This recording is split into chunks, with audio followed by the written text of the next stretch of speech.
భారత్ పాకిస్తాన్ల మధ్య ఆగమేఘాల మీద సీజ్ ఫైర్ ప్రకటించడానికి కారణమేంటి? పాకిస్తాన్ కు భారతదేశాన్ని ఎదుర్కొనే సత్తా ఉందా? మే 12న DGMO director general of military operations press briefing లో ఎయిర్ మార్షల్ SH-AK భారతి గారు ఇచ్చినటువంటి ప్రెస్ బ్రీఫింగ్ లో దాగి ఉన్న రహస్యాలేంటి? హాయ్ ఫ్రెండ్స్, ఆపరేషన్ సింధూర్ తర్వాత మన భారతదేశంలో శివరాత్రి మరియు పాకిస్తాన్ లో దీపావళి జరుగుతుంది.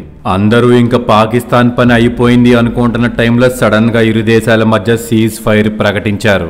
అమెరికా స్టార్టింగ్ లో ఈ యుద్ధంతో మాకు సంబంధం లేదు, లెట్ దెమ్ సార్ట్ అవుట్ అన్న అమెరికా సడన్ గా రంగంలోకి దిగి సీజ్ ఫైర్ జరిగేలాగా చేసింది. అయితే ట్రంప్ పెట్టిన ట్వీట్ మాత్రం చాలా విచిత్రంగా ఉంది. ఇతను తన ట్వీట్ లో ఇండియా పాకిస్తాన్ మధ్య జరిగిన సీజ్ ఫైర్ గురించి పొగుడుతూ మంచి పని చేశారు లేదా మిలియన్స్ ఆఫ్ పీపుల్ చనిపోయేవారని చెప్పారు. యుద్ధం భారత్ కు ఫేవర్ గా ఉన్నప్పుడు మిలియన్స్ ఆఫ్ పీపుల్ ఎందుకు చనిపోతారు? ఒక్క న్యూక్లియర్ యుద్ధం అయితేనే ఇంతమంది చనిపోవడానికి ఛాన్స్ ఉంది. అసలు సీజ్ ఫైర్ అంత సడన్ గా ఎందుకు జరిగిందంటే యుద్ధం జరుగుతున్నప్పుడు పాకిస్తాన్ లో 4 రిక్టర్ స్కేల్ మ్యాగ్నిట్యూడ్ తో ఒక భూకంపం వచ్చింది. అది నేచురల్ గా వచ్చిన భూకంపం అయి ఉండొచ్చు లేదా ఏదైనా న్యూక్లియర్ బ్లాస్ట్ జరిగినప్పుడు వచ్చిన భూకంపం అయినా అయి ఉండాలి. ఇండియా పాకిస్తాన్ న్యూక్లియర్ బేస్ మీద బ్రహ్మోస్ మిసైల్ వేసి పేల్చేసి ఉండాలి. దాంతో భూకంపం వచ్చి న్యూక్లియర్ వార్ గా మారుతుందేమో అని అమెరికా ఈ యుద్ధాన్ని ఆపి ఉండాలి. ఖచ్చితంగా బ్యాక్గ్రౌండ్ లో పెద్ద విషయమే జరిగింది. మే 12న DGMO director general of military operations press conference లో ఒక జర్నలిస్ట్ ఎయిర్ మార్షల్ AK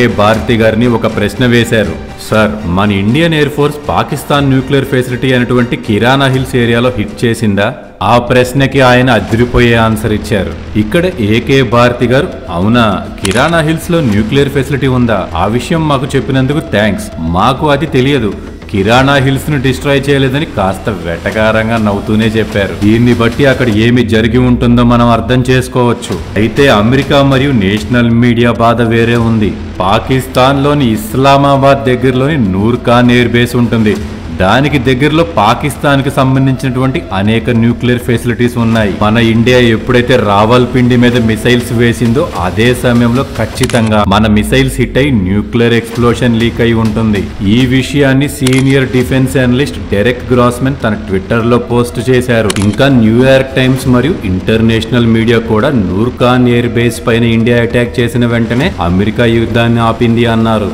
ఈ విషయాన్ని బలపరుస్తూ సీజ్ ఫైర్ జరిగిన తర్వాత న్యూక్లియర్ రేడియేషన్ ని ఐడెంటిఫై చేసే ఒక అమెరికన్ విమానం పాకిస్తాన్ పైన కనిపించింది. న్యూక్లియర్ సైట్స్ హిట్ అయినట్లు పాకిస్తాన్ ఎటు ఒప్పుకోదు. యుద్ధం కంప్లీట్ గా ఆగిపోయాక మన ఇండియన్ గవర్నమెంట్ అన్ని విషయాలను కంప్లీట్ గా రివీల్ చేస్తుంది. ఈ యుద్ధంలో మన ఫైటర్ జెట్లు కూడా కూలాయా అని జర్నలిస్ట్ అడిగిన ప్రశ్నకు AK భారతి గారు ఈ విధంగా సమాధానం ఇచ్చారు. యుద్ధం అన్నాక నష్టాలు ఇరువైపులా ఉంటాయి, కానీ మన పైలట్స్ లో ఎవరికి ఏమీ కాలేదని క్లియర్ గా చెప్పేశారు. యుద్ధం మధ్యలో ఇలాంటి ఇన్ఫర్మేషన్ ఇవ్వలేం, కొన్నిసార్లు ఇది శత్రువులకి అడ్వాంటేజ్ గా మారుతుందని చెప్పారు. ఆ తర్వాత పాకిస్తాన్ కు చెందిన ఎన్ని ఫైటర్ జెట్లు కూలాయి అని అడిగారు. దానికి సమాధానంగా ఎయిర్ మార్షల్ గారు, పాకిస్తాన్ కు చెందిన ఏ ఫైటర్ జెట్ కూడా ఇండియన్ టెరిటరీలోకి ఎంటర్ అవ్వలేదు. పాకిస్తాన్ ఫైటర్ జెట్లను కూల్చాం, ఎన్ని కూల్చామన్న నెంబర్ కూడా నా దగ్గర ఉంది, కానీ ఇక్కడ నేను రివీల్ చేయలేను, యుద్ధం ఇంకా అవ్వలేదని చెప్పారు. ఇంకో జర్నలిస్ట్ పాకిస్తాన్ కు చెందిన F-16 ఫైటర్ జెట్లు కూలాయా అని అడిగారు.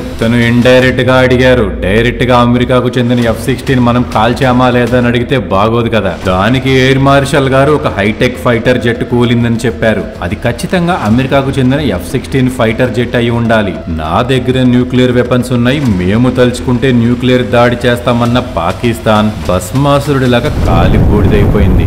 ఈ యుద్ధంలో మనం గెలిచామా లేదా అనే డౌట్ తో ఉన్న వారికి ఈ యుద్ధం మనం గెలిచాం. మోడీ గారు ఆపరేషన్ సింధూర్ ద్వారా ఉగ్రవాదంలో మరియు పాకిస్తాన్ ను కోలుకోలేని చావు దెబ్బ కొట్టారు. ఇంకొకసారి ఉగ్రవాదాన్ని సహించేది లేదని తేల్చి చెప్పేశారు. సీజ్ ఫైర్ తర్వాత ఒకవేళ మాట్లాడాలి అనుకుంటే POK పాకిస్తాన్ ఆక్యుపైడ్ కాశ్మీర్ మీద ఉంటుంది. ఫ్రెండ్స్, ఈ వీడియోని ఇంతటితో ఎండ్ చేస్తున్నాను.